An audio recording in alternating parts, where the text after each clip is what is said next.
झापाको बाहुनडागीमा आज पनि निरन्तर झरी परिरहेको छ है। मौसम चाहिँ यस्तो छ है। कैद गरेको यो चाहिँ भिडियो क्लिप्स हैन, निरन्तर वर्षा चलिरहेको छ। काठमाडौँदेखि झापा आइसक्दा पनि यति नै यही रफ्तारमा चलिरहेको छ यहाँको वर्षा।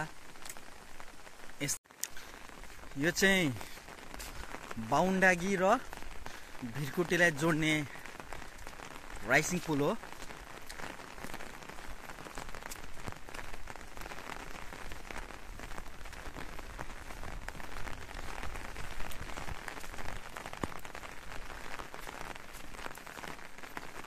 यस्तो छ पुलको अवस्था भनेदेखि पानी पनि निरन्तर परिरहेको छ। राइसिङ खोला धेरै ठुलो त छैन, राम्रै छ।